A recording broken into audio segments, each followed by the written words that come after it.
মহামারীর কারণে দীর্ঘ বিরতির পর অবশেষে ওমানের মোসাদ্দামে আসতে শুরু করেছে পর্যটকবাহী প্রমোদতরী। ইতিমধ্যেই দীর্ঘ 18 মাস পর মোসাদ্দাম সেন্ট্রাল সিপোর্টে পর্যটনবাহী প্রমোদতরীর আগমন শুরু হয়েছে। গত 2 সপ্তাহে 3টি শিপ এসেছে। প্রতিটি শিপে ছিল প্রায় 2500 থেকে 3500 পর্যটক।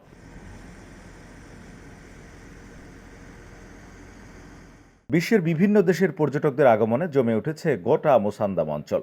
ব্যবসা বাণিজ্যের কিছুটা উন্নতি লক্ষ্য করা গেছে। ট্যুরিজম কোম্পানিগুলোর ব্যস্ততাও চোখে পড়ার মতো। প্রমোদতরীগুলো ভোরে এসে পর্যটকদের খাসাব বন্দরে নামিয়ে দেয়। সারাদিন সুন্দর সুন্দর দর্শনীয় স্থানগুলো ঘুরে সন্ধ্যা নাগাদ আবার সবাই তরিতে উঠে ছুটে চলেন অন্য দিগন্তে। বেশিরভাগ পর্যটক আসে ইউরোপ, আমেরিকা থেকে। তাছাড়া এশিয়ার পর্যটকও কম নয়। আরব আমিরাতের আদ্দারা বর্ডার দিয়ে বর্তমানে প্রতিদিন প্রচুর পর্যটক আসেন মোসাদ্দামের সৌন্দর্য দেখার জন্য। মোসাদ্দামকে বলা হয় আরব নরওয়ে। পৃথিবীর এক আশ্চর্যজনক সৌন্দর্যে ভরা ওমানের এই অঞ্চল।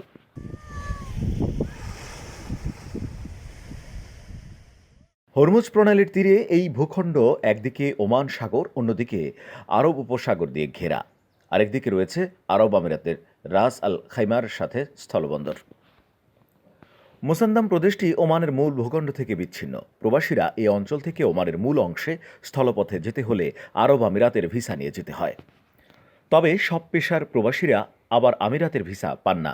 তাই নিরুপায় হয়ে তাদেরকে পানিপথে ফেরি দিয়ে 4 ঘন্টা চলে ওমানে উত্তর আল বাতিনার সেনাজ নামক স্থানে গিয়ে পুনরায় বাস বা গাড়িতে 3 ঘন্টা জার্নি করে রাজধানী মাস্কাট যেতে হয়। এছাড়া মাস্কাট থেকে খাসাব, খাসাব থেকে মাস্কাট প্রতিদিন ওমান এয়ারের একটি নিয়মিত ফ্লাইটও পরিচালনা করা হয়।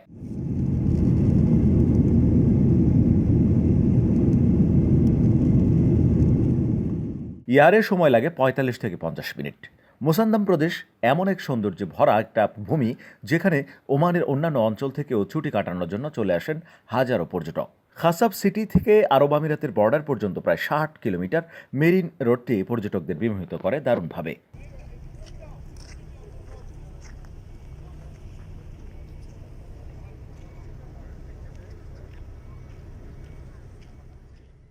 এমন ব্যতিক্রমী মেরিন রোড পৃথিবীর আর কোথাও নেই বলে ধারণা পর্যটকদের। সিটি থেকে স্থলপথে মেরিন রোড হয়ে বর্ডারে যেতে সময় লাগে 40 মিনিট। করোনা মহামারীর পূর্বে এখানে প্রতি বছর সেপ্টেম্বর থেকে এপ্রিল পর্যন্ত 70 থেকে 80টি প্রমোদতরী নোঙর করত।